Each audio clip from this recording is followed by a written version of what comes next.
Sahibul Mu'alif Syekh Utsman bin Hasan bin Ahmad Asy-Syadzali ila hadratin Nabi Mustafa Muhammad sallallahu alaihi wasallam syarih Fatihah. Alhamdulillah minasyaitonir rajim. Bismillahirrahmanirrahim. Alhamdulillahi rabbil alamin arrahmanir rahim maliki yaumiddin. Iyyaka na'budu wa iyyaka nasta'in ihdinas siratal mustaqim siratal ladzina an'amta 'alaihim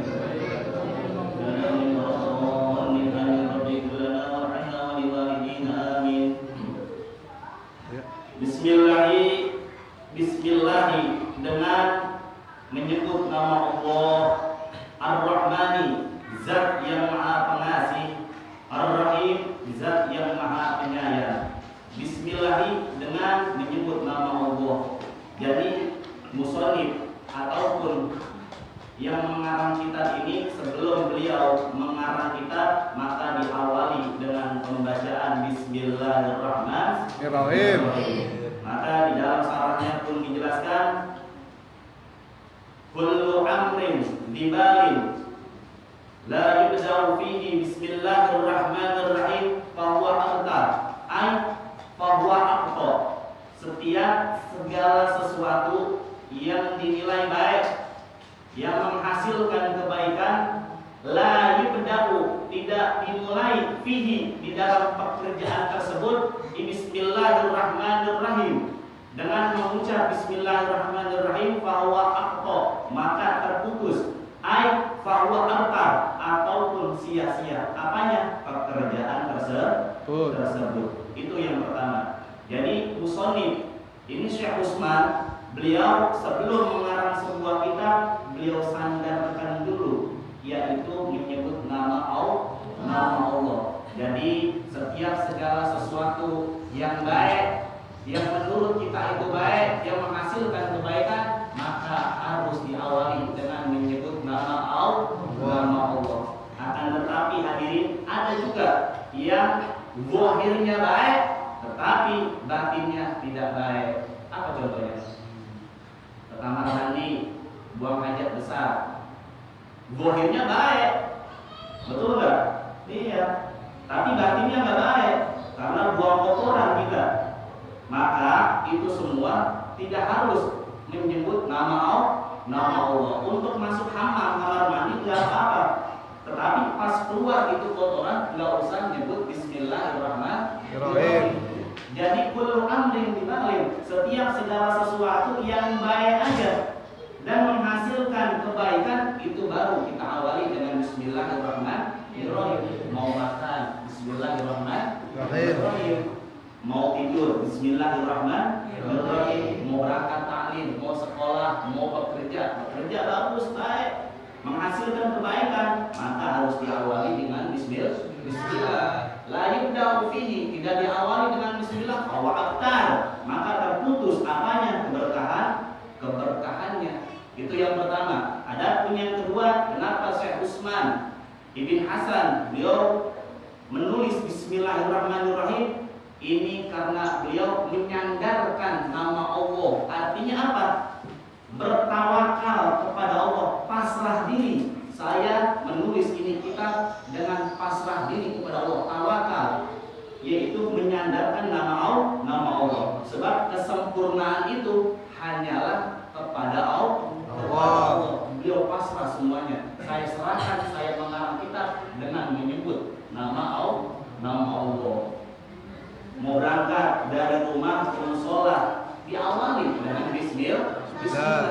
Sebab hadirin, setiap langkahnya kita, perbuatan kita, gerak-gerik tingkah laku kita, hadirnya kita di tempat sini, enggak bubarnya kita dari tempat sini, baik itu yang pakai kendaraan, baik itu yang pakai motor, baik itu yang jalan kaki, baik itu yang masang karpet, baik itu yang menyumbang akwanya, baik itu yang nyeduh tehnya, yang mendengarkan, yang duduk, yang hadir, antum semua yang memberikan kontribusi untuk acara pada malam hari ini, yang istiqomah setiap malam Senin, demi Allah itu semua nggak ada yang sia-sia. Atas perintahnya di dalam suratul Yasin, al-yawma na'timu 'ala afwahihim wa tukallimuna aydihim wa tashhadu arjuluhum bima kanu yaksibun. Maka di mana di hari tersebut tidak ada lagi yang memberikan kesaksian, mulut kita dibungkamkan oleh Allah, tangan, badan, kaki, pendengaran, penglihatan, itu semua akan menjadi saksinya. Jadi jangan khawatir, Bu. Ibu ada tuh? Bu, masih hidup? Bu, oh masih hidup. Jadi jangan khawatir, Bu. Kita hadir duduk pada malam Senin, jangan khawatir. Semuanya itu nggak sia-sia demi Allah. Nggak ada yang sia-sia perbuatan kita. Hatta darah, walaupun perbuatan tersebut sebesar darah. Darah itu kalau digambarkan, kalau kata orang Indonesia itu sebesar bijinya sawi, bahkan lebih kecil. Kira-kira biji sawi kecil apa gede? Kecil. Itu perbuatan yang baik ataupun yang buruk sebesar biji sawi itu akan dimintai pertanggungjawabkan oleh Allah Subhanahu wa ta'ala. Jadi nggak khawatir duduknya kita, nggak bubarnya kita dari tempat ini, dari musola ini nggak ada manfaatnya, tidak. Nggak ada faedahnya, tidak. Kita lihat bagaimana Nabi Allah Nuh alaihissalam. Kita lihat bagaimana Nabi Allah Daud alaihissalam yang dimakan oleh ikan hiu. Di dalam tafsir Jalalain dijelaskan, Rabbi habli minas sholihin. Di dalam tafsir juga dijelaskan, La ilaha illa anta subhanaka inni kuntu minadh dhalimin. Itu doanya beliau. Ribuan tahun beliau berdoa, baru Allah selamatkan ketika dimakan ikan hiu. Baru Allah selamatin.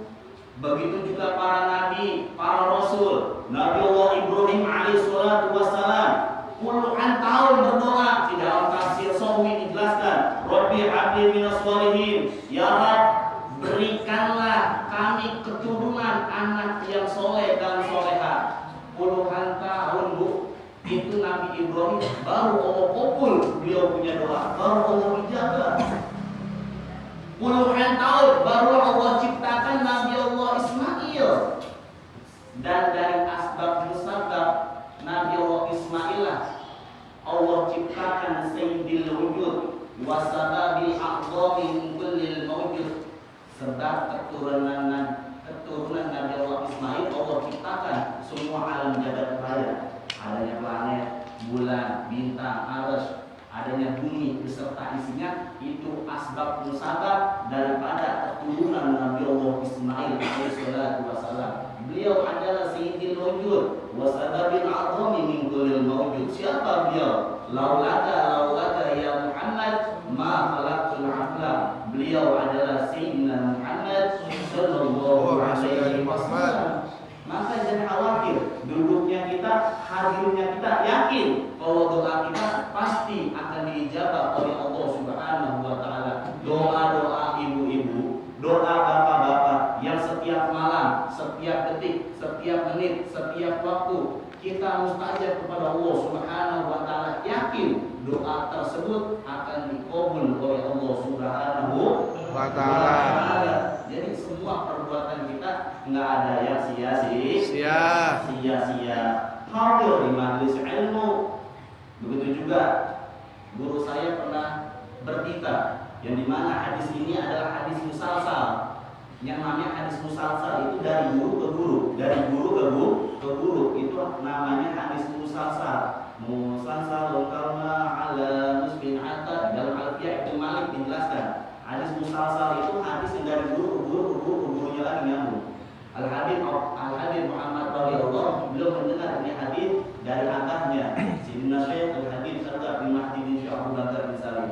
Beliau dengar ini hadis dari gurunya Al-Imam Al-Habr Al-Musbid Al-Kutub Al-Habib Abdul Qadir berhadis kota Malang. Beliau mendengar ini hadis dari gurunya ke gurunya. Apa yang beliau katakan? Julu suka fi talabil ilmi sa'atan ta'dilu hajjatan hajjam mabrurah wa ta'dilu alfi umratan maqbulah. Julu suka, duduknya kamu, sa'atan ay bil makna sejenak. Jadi sa'atan itu maknanya sejenak. Nah, ini kalau kata orang Kampung bilang jobrok doang, betul nggak? Betul. Ya, bentaran sejenak. Ngedengerin doang, bentaran di majelis ilmu sejenak. Itu mendapatkan pahala ganjaran seperti 1000 kali haji yang mabrur, dan seperti 1000 kali umroh yang diterima oleh Allah Subhanahu wa ta'ala. Subhanallah. Ya, hadir doang di majelis ilmu. Majelis itu banyak. Ada majelis maulid, ada majelis sholawat, ada majelis zikir, ada majelis ilmu. Semua majelis ini baik. Yang namanya majelis itu adalah halaqah, perkumpulan. Ada 3 orang, 5 orang perkumpulan. Itu namanya majelis. Tempat berkumpul, tempat duduk. Itu namanya majelis. Tetapi majelis apa dulu yang diridhoi oleh Allah? Dari tempat majelis tersebut, kata guru saya, ada yang lebih utama, ada yang lebih afdal, yaitu majelis ilmu. Orang sholawat kalau nggak ada ilmunya, kira-kira bisa apa kagak sholawat? Enggak. Orang sholat 5 waktu, kalau dia nggak belajar, kira-kira bisa apa nggak sholat? Nggak bisa. Nggak tahu tata caranya wudu, rukun wudu nggak tahu, yang membatalkan wudu dia nggak tahu, ya, sunnah-sunnahnya wudu dia nggak tahu, ya. Jadi perbaiki semuanya itu. Afdalul ilmu hal. Sebagus-bagusnya ilmu adalah ilmu keadaan. Seperti apa contohnya ilmu keadaan? Yaitu tentang fikih. Setiap segala sesuatu yang kita kerjain tiap hari itu sebagus-bagusnya ilmu. Kita mau sholat, diperbaiki dulu kita punya wudu. Kalau orang dia punya kehidupan baik atau enggak, tertib atau enggak, dilihat dari sholatnya. Sebab karakter orang itu dilihat ketika dia sholat. Kalau orang itu sudah berani menunda waktunya sholat, perintah Allah aja dia sudah berani ditunda, bagaimana dengan perintahnya manusia? Bagaimana dengan perintahnya makhluk? Betul atau tidak? Betul. Perintah Allah mewajibkan untuk sholat, dilanggar sama dia. Fatruk ditinggalkan sama dia. Perintah Allah yang menciptakan dia, yang menciptakan setiap segala sesuatu yang tadinya tidak ada menjadi ada, dia abaikan, dia tinggalkan. Sedangkan perintah manusia dia taati, nurut apa kata bosnya. Bagaimana dia punya keimanan dan ketakwaan? Lebih takut perintahnya manusia daripada perintahnya Allah. Betul atau tidak? Betul. Kata bos, ente jam 7.00 udah sampai kantor. Kita telat sedikit, buru-buru, macet, bagaimana caranya harus buru sampai di kantor jam 7 teng. Kita takut akan perintahnya manusia. Sedangkan perintah Allah, sholat 5 waktu kita tinggalkan, kita abaikan. Bahkan ada yang bercanda ketika sholat, kufur nikmat. Ya, seperti itu hadirin. Perbaiki awal semua pekerjaan dengan sholatnya. Sebab inna awwalu ma yuhasabul 'abdu fi yaumil qiyamah as-shalatu. Nanti paling utamanya di yaumil akhir dihisab amal manusia adalah as-shalatu, sholatnya. Kalau sholatnya baik, sholatnya baik. Sholatnya dulu. Kenapa Ustaz harus sholatnya dulu? Karena sholat itu paling utama. Kalau sholatnya bagus, semua pekerjaan yakin akan bagus. Kenapa orang-orang malas hadir di majelis ilmu? Kenapa orang-orang apabila dikasih suatu nasihat tersebut dia tinggalkan begitu aja? Malah yang ada nasihat tersebut dibalikkan sama orang yang menasihati. Alamatul min qaswatil qulub. Tanda-tanda orang keras hati apabila kita kasih nasihat, kita kasih ajakan, omongan kita jangankan didengerin, yang ada dibalikkan sama dia. Dari musik kayak gitu, sosokan gitu ya. Terus sholat aja kalau masih aja kalau sholat aja. Ente aneh betul kayak gitu loh. Nah untuk bilang ini, itu orang udah keras hatinya. Orang yang keras hati digambarkan sama Nabi ketika turunnya air hujan. Ketika air hujan turun ke permukaan bumi, itu air hujan Pak, itu bisa jatuh kemana aja. Apabila air hujan tersebut jatuhnya ke bumi, maka bumi itu akan meresap. Dan bumi itu akan subur. Apabila kita tanam tanaman, buah-buahan akan cepat subur. Tapi apabila air hujan itu jatuhnya di batu, apa yang terjadi? Dipantulkan. Betul nggak? Betul. Itu gambaran ketika orang yang sudah keras dia punya hati. Seperti itu berawal dari sholatnya. Perbaiki sholat kita semua. Sebelum sholat baik, ada lagi. Apa itu? Adalah tentang wudu. Syarat wudunya, rukun wudu, yang membatalkan wudu, sunnah wudu, harus tahu kita semua. Gak main-main dalam ibadah itu. Kalau wudunya udah bagus, sholatnya sudah bagus, yakin insya Allah masih musola ramai. Kenapa orang-orang susah untuk diajak kebaikan? Karena seperti itu, dari dirinya sendiri pun nggak bisa berbuat baik. Untuk mengajak dirinya aja, ya, untuk sholat aja susah. Bagaimana dengan ajakan manusia? Sedangkan Allah yang memerintahkan diwajibkannya sholat aja masih dia larang. Bagaimana dengan perintahnya kita hanya manusia? Ayo kumpul semua ke masjid, kumpul semua ke musola, hadirin hadirat sudah diumumin segala macam. Bahkan 5 menit sebelum waktunya azan kita sudah diumumin di masjid. Betul atau tidak? Betul. Iya. Untuk ke masjid, ibu-ibu, bapak-bapak sebentar lagi akan kumandangkan sholat subuh. Masih diabaikan. Itu perintah Allah. Allah yang memanggil. Hayya 'alas shalah. Mari kita sholat. Allah yang memanggil. Masih diabaikan. Itu Tuhannya yang menciptakannya. Lalu bagaimana dengan ajakan kita? Wajar kalau ajakan kita dia nggak mau. Seperti itu. Orang ajakan Tuhannya, perintahnya Allah aja dia tolak, begitu aja. Kadang kita terbalik itu Pak. Perintah manusia kita taatin, perintah Allah kita larang. Lebih takut orang zaman sekarang dengan perintahnya manusia ketimbang perintahnya Allah. Bagaimana dia punya keimanan dan ketakwaan kepada Allah? Itu pertanyaan kepada diri kita semua. Nauzubillah ini. Allah lebih dahulu. Allah itu urusan terdepan. Jadi itu Allah dulu. Man khafallah kulli syai'. Siapa orang yang takut kepada Allah, maka setiap segala sesuatu akan takut kepadanya. Seperti itu. Kalau kita udah takut kepada manusia, udah, ya, gitu. Maka setiap segala sesuatu pun kita akan takut. Nah, ini berapa Ustaz? Udah ya? Masih banyak, masih. Hah? Nggak bisa juga kira. Itu ya. Tadi Kenapa nih? Dari mana tadi itu? Dengan sholat. Maka perbaiki kita punya sholat seperti itu. Setiap pekerjaan yang baik yang menghasilkan kebaikan itu harus diawali dengan Bismillahirrahmanirrahim. Seperti itu. Ar-Rahmani, zat yang maha pengasih. Ar-Rahmani, zat yang maha penyayang. Ya. Ar-Rahmani ini sifatnya Allah, penyayang, khusus di dunia. Perhatikan kalimatnya. Ar-Rahmani sifatnya Allah, penyayang, khusus di dunia. Kalau seandainya dunia punya arti atau punya nilai sebesar sayapnya lalat, pernah nggak ninggal sayapnya lalat? Kalau dunia itu punya nilai sebesar berat sayapnya lalat, niscaya orang-orang kafir, orang-orang yang tidak beriman kepada Allah tidak bakalan Allah kasih walaupun satu tetes itu air. Gak bakal Allah kasih. Kenapa orang-orang kafir di permukaan bumi Allah makmurkan, Allah sejahterakan? Kenapa? Karena sifat rahmannya Allah, sifat penyayangnya Allah. Ini Ar-Rahman, zat maha penyayang untuk seluruh alam yang ada di alam jagat raya ini, baik itu yang kafir, baik itu yang beriman, baik itu yang bodoh, baik itu yang punya ilmu, semuanya Allah berikan sifat rahmannya Allah. Sebab Allah itu zat yang maha rahman.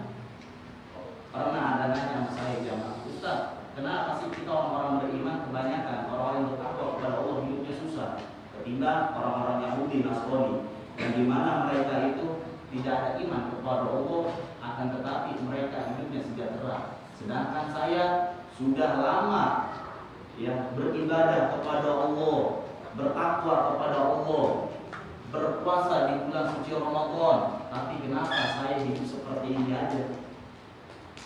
Kenapa hidup seperti itu aja? Balik lagi ke hadis tadi, ya, balik lagi ke Al-Quran. Yarfa'illahil ladzina amanu minkum wal ladzina utul ilma darajat. Allah angkat orang-orang yang punya ilmu dan beriman. Beriman doang, tanpa punya ilmu Allah angkat gak kira-kira? Enggak. Seperti itu. Kembali lagi ke hadis Nabi sallallahu alaihi wasallam, man arada dunya fa'alaihi bil ilmi wa man arada al-akhirah fa'alaihi bil ilmi wa man aradahuma fa'alaihi bil ilmi. Siapa orang aroda yang menginginkan dunia, fa'alaihi bil ilmi. Siapa orang yang menginginkan dunia, kata Nabi Muhammad SAW, maka harus dengan ilmu. Ini hadis bukan hadis khas, bukan hadis khusus untuk umat Nabi Muhammad, bukan hadis khusus untuk orang-orang yang beriman. Man, kata man di situ adalah masih nakiro. Jadi nakiro itu masih umum. Siapa aja yang punya ilmu, yang menginginkan dunia, kata Nabi Muhammad, harus dengan ilmu. Orang-orang kafir, orang-orang non-muslim, orang-orang yang tidak beriman kepada Allah, mereka kuasai ilmunya. Ilmu apa? Ilmu teknologi, ilmu komputer, ilmu bahasa Inggrisnya. Betul atau tidak? Betul. Apa kata Nabi? Man arada dunia, ente mau menginginkan dunia, harus punya ilmu dunia. Pengen dagang kita sukses, laku, pelajari ilmu perdagangan, manajemennya seperti apa, cara jual belinya seperti apa. Udah ada kira-kira orang dagang? Iya, tempat di sini kira-kira kalau jualan ini laku atau enggak ya? Kita lihat dulu kan lingkungan, betul atau enggak Pak? Iya. Jangan musim hujan jualan es. Kira-kira laku atau enggak? Enggak, sepi. Oh musim hujan nih, kira-kira jualannya jual gorengan, martabak, enak. Jualnya di mana? Di tempat keramaian. Seperti itu. Mau buka fotokopi, bukanya di perumahan, bukan depan sekolahan, laku atau enggak? Enggak. Di komplek kayak gini, buka fotokopi, kira-kira gimana? Sepi. Karena nggak punya ilmu. Apa ilmunya? Hah? Ilmu pemasaran, jual beli dagang, seperti itu. Itu harus dengan ilmu. Maka nggak heran orang-orang kafir, orang-orang yang tidak beriman kepada Allah, kenapa mereka kaya? Ilmunya dia kuasain. Maka kalau kita ingin mendapatkan dunia, kuncinya ada 3. Yang pertama language atau lugo, bahasa. Itu bahasa. Yang kedua komputer, IT, dan yang terakhir adalah kejujuran. Sebab di zaman udah zaman masyarakat ekonomi Asia, di mana perdagangan bebas, orang-orang di luar sana berbondong-bondong, ya, orang asing ke Indonesia. Indonesia ini udah ada yang namanya perdagangan bebas. Bagaimana kita mau yang namanya itu ikut campur urusan mereka kalau tidak mengerti bahasa mereka? Maka kuasailah language-nya atau lugohnya bahasanya. Language gue internasional, bahasa Inggris internasional, Arabic internasional, kuasai. Seperti itu. Setelah menguasai bahasa mereka, maka kuasailah komputer. Sebab orang zaman sekarang nggak lepas yang namanya dari IT komputer. Setelah bahasa udah bagus, komputer udah bagus, kejujuran. Karena kejujuran itu harga jualnya tinggi. Orang kalau percaya sama kita, ya Allah, apa yang dikasih? Aduh, gitu. Ya, udah. Besok minjem mobil kira-kira dikasih nggak? Kasih. Gitu. Pak, anak udah perlu besok kesana. Udah percaya, udah yakin dikasih. Tiba-tiba tuh mobil gue kabur. Kira-kira percaya lagi apa enggak itu kita? Kagak. Besok dia minjem mobil. Kira-kira kita apain tuh? Gedik bawahnya, betul nggak? Jangan kita kasih, ya kita sebel dia. Karena itu kejujuran harga jualnya tinggi. Kalau pengen menguasai dunia, waman aradal akhir, kata Nabi SAW, siapa orang yang menginginkan dunia, fa'alihi bil ilmi, maka harus dengan ilmu. Pengen akhirat kita mau masuk surga, apa ilmunya? Kira-kira apa ilmunya ya? Ngaji di mana? Majelis. Kalau nggak ngaji, bagaimana kita mau dapat? Ustaz saya malas banget masih ke musola, ngapain makhluknya malas aja deh. Iya kenapa? Nggak tahu, malas aja. Padahal cuma modal badan doang. Betul nggak? Bayaran enggak. Seperti itu. Duduk di majelis disediain air, disediain teh, bahkan disuguhin makanan. Tapi malas saya heran. Kok seperti itu ya Ustaz? Emang seperti itu. Udah nggak heran. Sebab ngumpulin orang seperti ini Pak, Bu, ini nggak gampang. Ya, ngumpulin orang yang modelnya seperti ini untuk membicarakan tentang akhirat ini nggak gampang, sulit. Tapi coba kalau ada apa? Jepongan atau dangdut, kira-kira orang ngumpul apa enggak? Cepet. Ada jepongan, kucing lancip, betul nggak? Itu mandor model kayak apa juga, walaupun tidak diundang pasti merata, buru-buru barisan terdepan. Ada dangdut, ada duit, nggak ada duit, pokoknya malam hari ini harus nyawer. Betul atau tidak? Cepat. Emang kalau berbuat maksiat nikmat. Itu kenikmatan datangnya dari Allah, tapi perbuatannya itu dari syaitan. Zina, sayiat, mukhalafat, semua yang namanya maksiat itu semua orang merasakan kenikmatan. Tetapi di dalam hati itu sadar ini pekerjaan yang tidak baik. Itu adalah ciri-ciri orang yang beriman. Dia tahu perbuatan seperti itu nggak baik, tetapi badannya selalu menikmati perbuatan tersebut karena merasakan nikmat. Tapi akalnya dia pakai. Ini nggak boleh nih, saya tahu ini dosa nih, tapi masih ada seperti itu, nggak ada perubahan. Itu orang-orang seperti itu tanda-tanda orang itu setitik di dalam hatinya ada beriman kepada Allah Subhanahu wa Ta'ala. Akan nanti suatu ketika orang tersebut akan berubah, akan mendapatkan hidayah dari Allah Subhanahu wa Ta'ala. Berarti kalau nggak di dalam dirinya itu atau nasabnya, bapaknya, kakeknya, buyutnya ada orang yang soleh. Pernah nggak kita ngerasain kalau berbuat maksiat merasakan nikmat, tapi akal kita ngomong ini nggak boleh, ini dalam agama sebenarnya sih dosa ini, tapi masih aja dia jalanin. Ada nggak kira-kira seperti itu? Ada kan? Banyak. Begitu. Kita tahu perbuatan tersebut dilarang sama Allah, kita tahu ilmunya. Apa kata Shahibul Zubair? Fa'alimun bi ilmihi lam ya'malan mu'adzabun min qabli ubadil wasan. Fa'alimun bi ilmihi lam ya'malan mu'adzabun min qabli ubadil wasan. Orang yang berilmu yang tidak mengamalkan ilmunya, apa kata Shahibul Zubair? Mu'adzabun, akan diajar min qabli, sebelum ubadil wasan, sebelum para penyembah berhala terdahulu disembah. Orang yang berilmu yang udah tahu ilmunya itu diajar terlebih dahulu. Ngerti nggak? Contoh. Kita tahu sholat itu punya wajib. Ada kalau di kampung, Pak, maaf ya, keliru. Ada kalau di kampung itu biasanya nih, kalau di kampung saya Jalan, itu ada sebagian kelompok bayar fidyah sholat. Ketika orang almarhum udah meninggal dunia, itu biasanya udah malam 7 hari bayar fidyah, betul nggak? Pakai beras tuh biasanya kalau di kampung saya, pakai beras didorong berasnya. Kadang ambil salah kaprah, ya.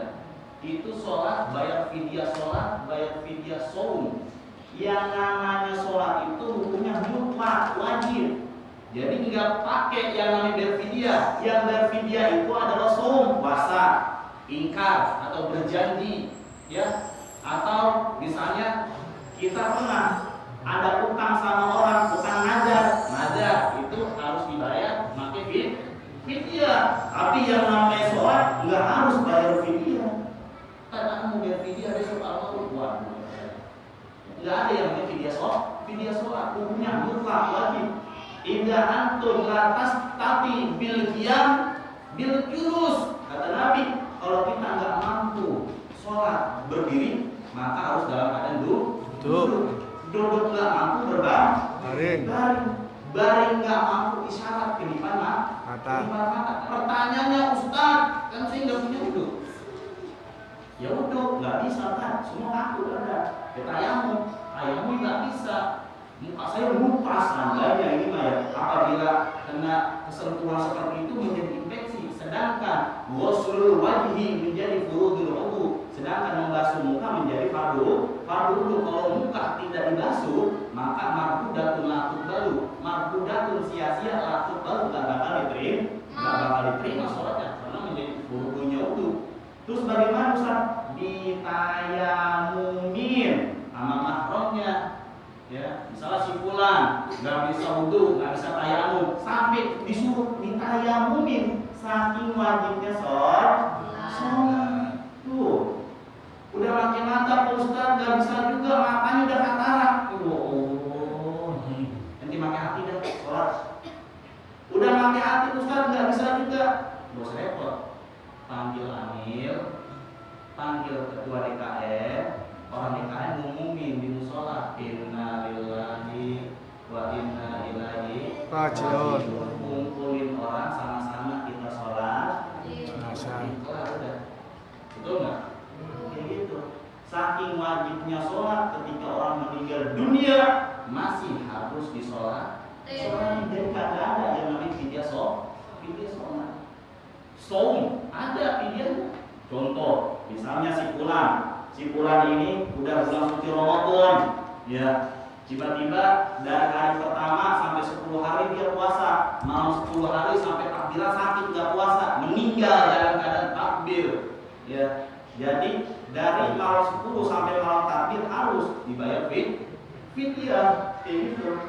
Jadi kalau sholat itu masih bisa dicoba, masih bayar fidyah, tapi yang sholat mutlak hukumnya kewajiban, nggak ada yang namanya bayar fidyah. Maka kata Nabi, nanti di yaumil akhir yang paling utama dihisab adalah as-sholatu, sholatnya seperti itu.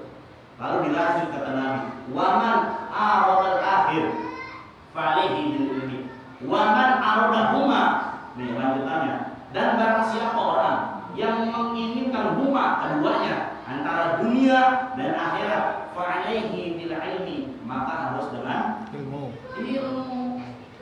Seperti itu, imbangi antara dunia dengan akhirat. Makanya ketika berdoa itu yang disebut dunia dulu apa akhirat dulu? Dunia.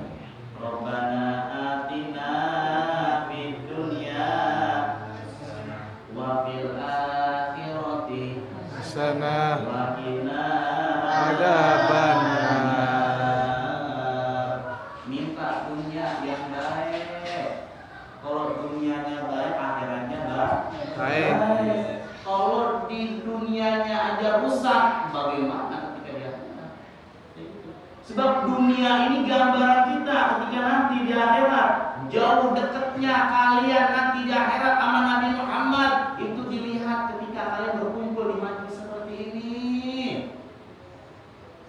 Sampai mengatakan beliau di dalam riwayat hidupnya, kadar kedekatan kalian sama Nabi Muhammad nanti di akhirat seberapa dekat dan jauhnya kalian dengan majlis-majlisnya Nabi Muhammad. Wah, Nabi Muhammad. Ente dekat nih sama majlis-majlisnya Nabi Muhammad di dunia. Dekat banget, ada majlis dimanapun kalian hadir. Karena apa? Karena mahabbah kalian sama Nabi Muhammad itu nanti di akhirat dekat seperti itu juga kalian sama Nabi. Kalau kalian jauh di majlis Nabi, di perkumpulan Nabi, sebab suatu majlis itu mulia. Kenapa mulia? Karena yang dibacakan oleh para asatidz kiai dan habaib bukan lewat lisannya, bukan karena lewat nafsul mutmainnahnya, akan tetapi langsung min kalami sayyidil mursalin. Perkataan tersebut langsung keluar dari lisannya Nabi Muhammad. Lisannya beliau itu hanya wasilah, asbab musabab, tetapi yang dikeluarkan oleh lisan beliau langsung dari hadis min kalami sayyidil mursalin. Ngerti nggak kira-kira? Iya. Makanya nih, waktu di zamannya Syekh Abdul Qadir Al-Jailani radhiyallahu anhu, ada beberapa orang yang tidak sopan memanggil nama Syekh Abdul Qadir Al-Jailani. Beliau punya leher langsung ditugas. Yes. Enggak sopan mengambil nama Tuan Syekh Abdul Qadir Al-Jailani. Kenapa? Karena salah satu penghormatan. Tetapi lihat zaman ini, banyak orang ketika dikumandangkan suara adzan, dia tidak mau menjawabnya.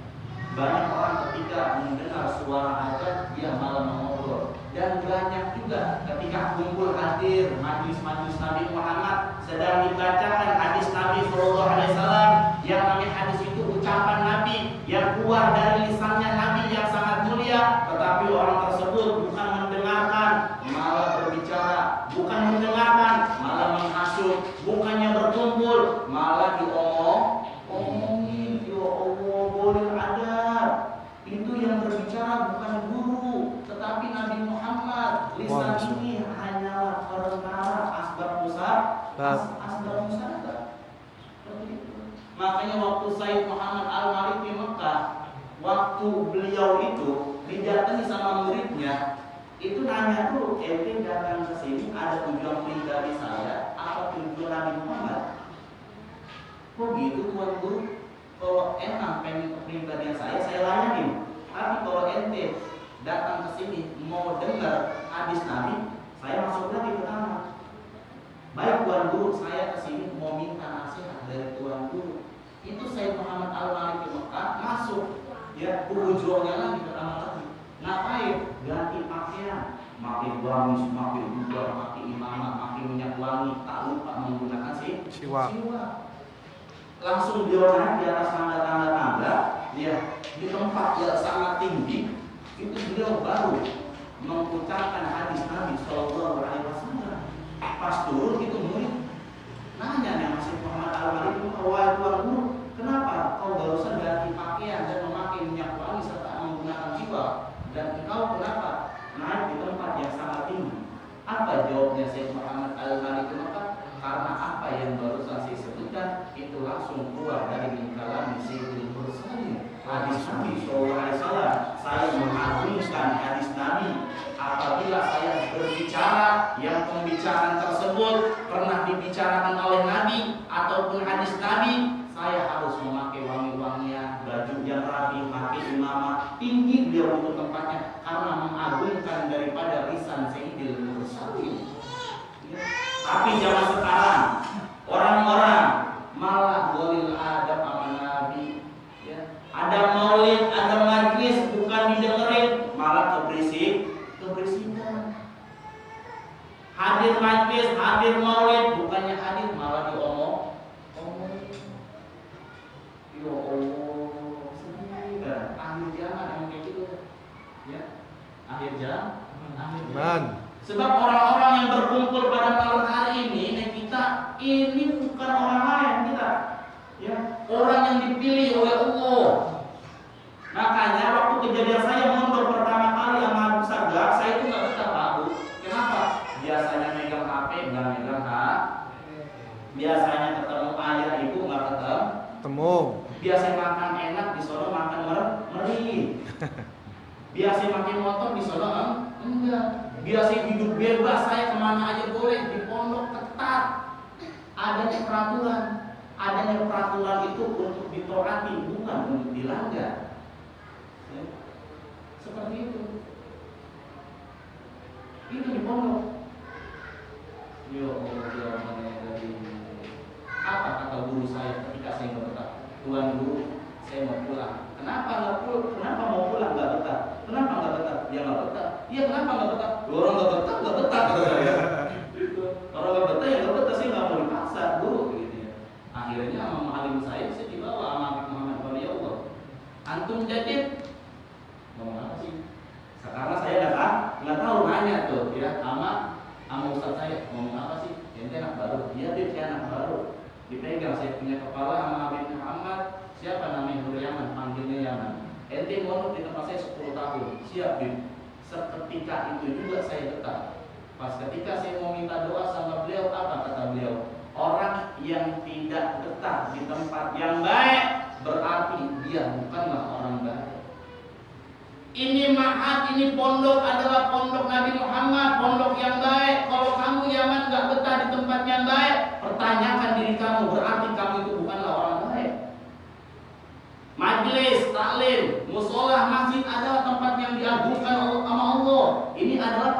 kuburan yang baik, majelis taklim yang baik. Kalau ada orang yang nggak betah di tempat ini, pertanyakan dirinya, berarti dirinya itu bukanlah orang yang baik. Ya. Kebalikannya, kalau orang itu melakukan sayiat, mukhalafat, dalalat, melakukan pekerjaan-pekerjaan yang tidak baik, dia betah, merasakan nyaman, merasakan ketenangan di dalam hatinya, nikmat perbuatan seperti itu, merasakan kenyamanan, berarti beliau ditakdirkan oleh Allah bukanlah orang baik. Orang mau masuk surga ada cirinya, kata Nabi. Orang kalau masuk surga ada cirinya, itu orang betah di tempat-tempat yang baik. Kau berperilaku sepertilah ahli surga, kata Abad Habis Adab. Kalau kau mau tahu dirimu masuk surga dan neraka, berperilakulah seperti orang ahli surga. Contoh seperti apa, Habib? Dibilang sama beliau, ahli surga itu betah di tempat majlis, ya, dengerin hadis Nabi, baca Al-Quran. Orang-orang ahli surga, kau berbuat seperti orang ahli surga. Kalau kau ditakdirkan sama Allah masuk ke dalam surga, kalau nanti emang kau ditakdirkan sama Allah masuk ke dalam neraka, itu berarti udah kudrat dan iradahnya Allah. Tetapi orang yang berakal wajib yang namanya ikhtiar seperti itu. Paham nggak kira-kira ini? Paham. Paham tidak? Nah, itu membahas tentang aroma. Seluruh alam jagat raya ini, baik yang beriman ataupun tidak beriman, semuanya itu mendapatkan sifat rahmannya Allah. Jadi kita jangan bingung lagi. Kenapa sih orang kafir hidupnya sejahtera? Kenapa sih seperti ini? Kenapa sih seperti ini? Bahkan cacing di dalam tanah pun itu bisa berkembang biak. Pertanyaannya, makan dari mana? Minum dari mana? Bahkan ada suatu hewan yang beliau itu hidup di dalam kusen, pintu, betul nggak? Sesek itu loh. Ada lagi belatung, itu numbuhnya dari mana? Lahirnya dari mana? Kok bisa ya? Itu kuasanya Allah. Semuanya yang alam jagat raya dunia itu mendapatkan percikan ar-Rahmannya Allah. Makanya dulu sedikit ada cerita. Ada seorang wali min auliyalillah. Cerita ini saya dapat ketika di pondok sama Habib Hasan Al-Aidrus. Habib Hasan Al-Aidrus, beliau itu guru di pondok pesantren saya, tetapi udah senior, jadi guru kelas. Jadi ketika di guru kelas itu beda kabar. Habib Hasan Al-Aidrus beliau menceritakan, ada seorang wali min auliyalillah. Itu Habib Hasan Al-Aidrus dapat cerita dari Abah Hamsun, dulu beliau belajar. Itu santri lama dulu, waktu 2000, tahun 2000. Beliau diceritakan sama Abah, dulu ada seorang wali min auliyalillah yang hidupnya itu selalu beribadah kepada Allah. Sholatnya rajin, puasanya rajin. Apabila berpuasa hanya minum seteguk air, itu puasa sama 3 butir kurma. Itu bukannya doang, 3 butir kurma sama seteguk air. Itu juga beliau berjalan harus naik turun gunung untuk mendapatkan 3 kurma. Luar biasa, tidak pernah yang namanya melakukan pelanggaran Allah, maksiat, dolalat, wasainat, mukhalafat, tidak pernah beliau itu. Ya, ujlah terus itu orang hidupnya ibadah. Wali min auliyalillah beliau itu. Tiba-tiba pas beliau meninggal dunia, amalnya tinggal antara perbuatannya yang udah ratusan tahun sama rahmatnya Allah. Ini amal kebaikan yang selama dia hidup menjelmit ke atas atau menjelmit ke atas. Dia naik itu naik, ya ini tinggi nih, karena berbuatnya kebaikan terus. Apa firman Allah? Udkhuli bil jannati wa bi rahmatihi. Masuk kau ke dalam surgaku bi rahmatihi, dengan rahmatku. Apa kata dia? Enggak ya Allah, lah kata beliau. Dia membantah. Saya tidak mau masuk ke dalam surgamu dengan rahmatmu, walakin udkhuli bil jannati wa bi amali. Masukkan aku ke surgamu dengan amal dan perbuatan saya yang selama ini saya kerjain. Enggak mau masuk surga dengan rahmatnya Allah. Dia lebih memilih mau masuk surga karena perbuatan dia yang udah puluhan tahun beribadah. Oh, gitu. Baik, malaikat timbang congkel matanya yang sebelah kiri. Timbang dengan amal perbuatan yang sudah ribuan tahun, ditimbang antara amal dengan satu rahmatnya Allah yang mata sebelah kiri doang. ditimbang ini mata yang sebelah kiri menjelmit ke atas. Amal baiknya ini turun ke bawah rosot. Apa kata Allah? Udkhuli binnar wa bi'amalihi. Masuk kau ke dalam neraka dengan pekerjaan dan perbuatan. Tolong itu orang. Ampun ya Allah, ampun. Ya, nyesel dia. Ibadah kita selama ini yang kita perbuat itu nggak ada apa-apanya di mata Allah. Sholatnya kita, ibadahnya kita, itu mah emang udah kewajiban makhluk sama Allah. Kewajiban itu mah jangan sholat mengejar pahala, jangan. Tapi sholat karena Allah, karena kewajiban itu baru mata sebelah kiri dicongkel sama Allah, rahmatnya Allah. Ya. Makanya kalau orang ngaji ma'rifat, seluruh badannya ngaji semuanya. Ya. Ini mata yang di dalam di sini.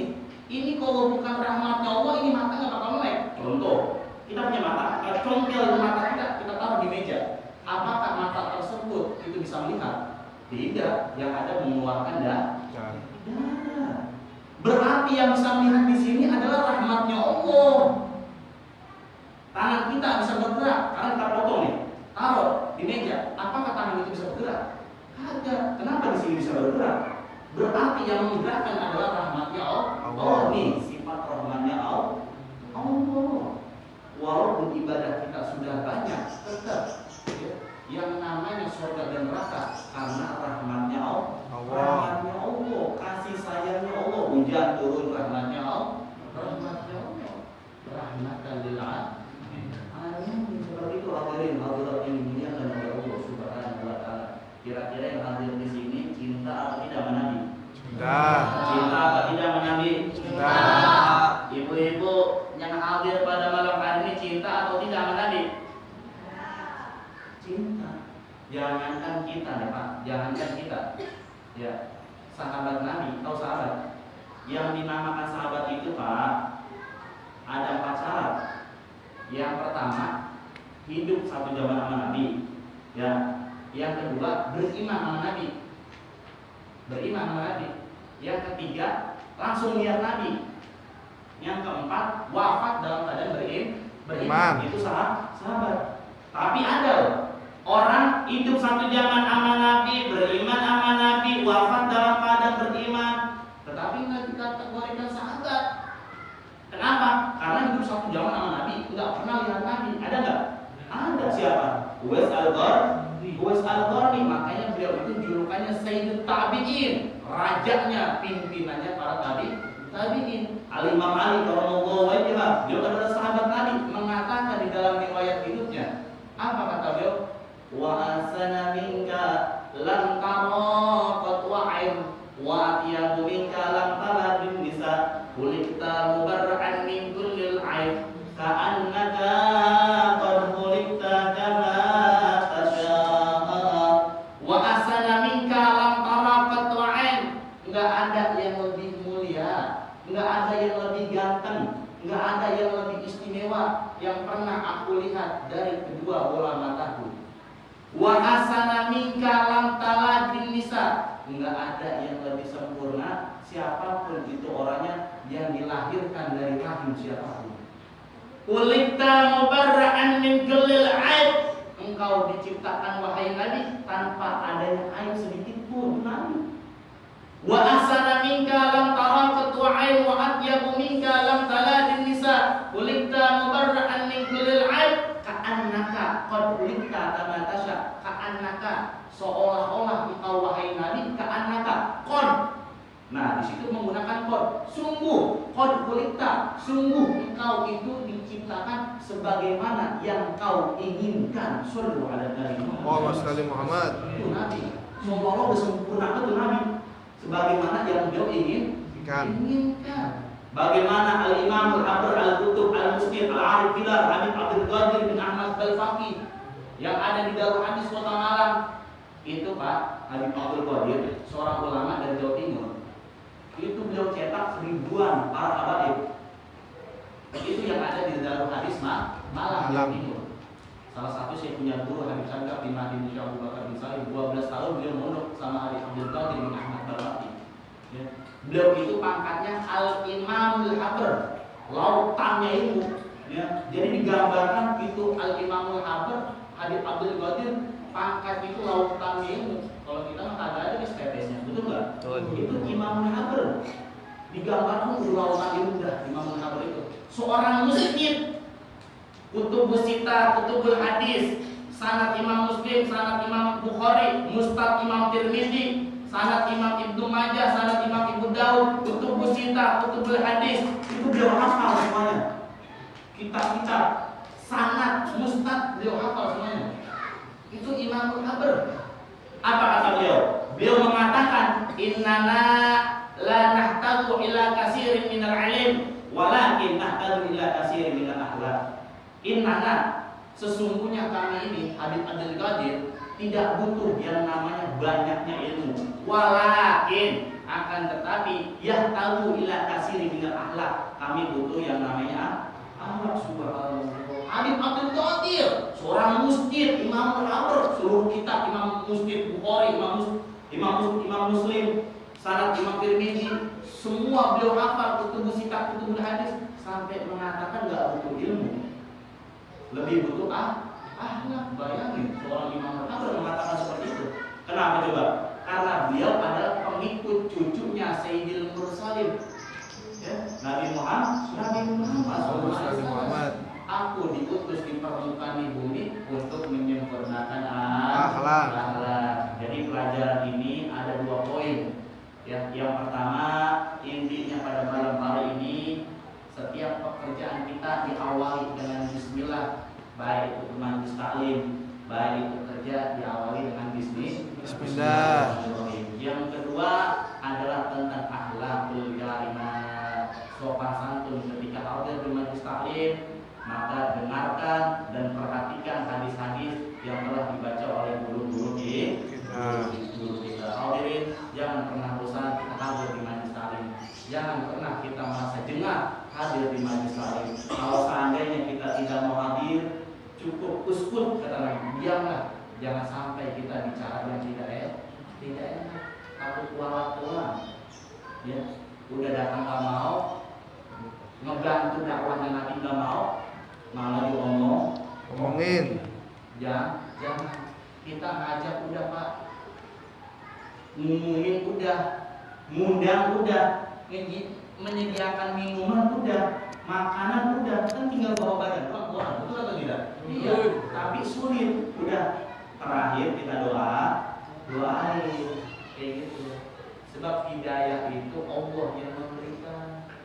Nabi Muhammad ditegur ketika pamannya Abu Lahab, ya, ketika pamannya Nabi aja kagak beriman sama Nabi, itu pamannya. Nabi pengen banget pamannya ini masuk ke dalam Islam, beriman kepada Allah dan Rasulnya. Pengen banget Nabi sampai dicantumkan di dalam surat Tabat yada Abi Lahabin wa tabba. Pengen banget Nabi pamannya itu masuk Islam, beriman kepada Allah. Ditegur sama Jibril alaihissalam, ya Muhammad, ya, lewat perantara Allah, engkau itu tugasnya tabligh, menyampaikan, bukan memberikan hidayah. Ya. Orang itu mau masuk Islam, mau beriman ataupun tidak, bukan urusan kau. Urusan kau itu adalah tabligh, sampaikan. Baligh anni walau ayat. Maka Nabi mengatakan, baligh anni walau ayat, sampaikan walaupun itu satu ayat. Ya. Sampaikan aja. Kalau kita udah nyampein, lepas tanggung jawab kita. Kita tahu, kita sampai, kita ngajak, udah lepas tanggung jawab kita. Sekiranya nanti dia nuntut kepada kita di akhirat karena masuk lingkupan yang sama, karena kita nggak mengajak dia, kita dosa. Kalau kita tidak ajak, tapi kalau kita sudah ajak baik-baik, kita umumi, kita undang, nggak mau juga, hatinya tidak mau bergerak, udah pasrah. Kita berdoa, mudah-mudahan yang belum pada hadir biar pada hadir. Mungkin yang lagi kurang sehat biar pada sehat. Betul atau tidak? Betul. Mungkin ini saja yang dapat saya sampaikan. Mudah-mudahan bermanfaat untuk diri saya dan khususnya untuk diri saya pribadi dan umumnya kepada seluruh hadirin hadirat yang dimuliakan oleh Allah Subhanahu wa taala. Amin ya rabbal alamin. Mudah-mudahan saudara-saudara kita, tetangga kita, sanak famili, keluarga tetangga kita yang belum hadir pada malam hari ini senantiasa Allah Subhanahu wa taala sehat. Amin.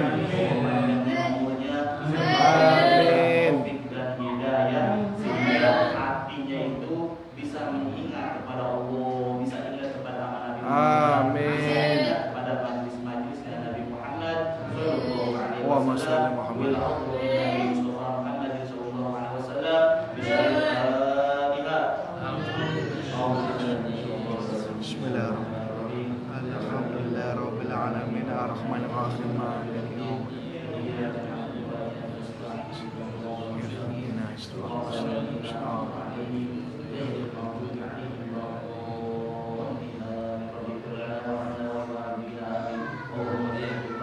Amin.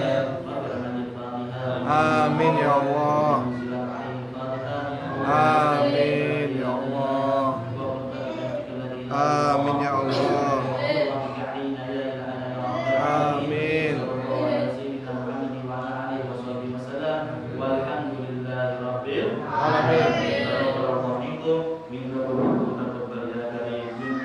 In hadha minni astaghfirullahal azim. Assalamu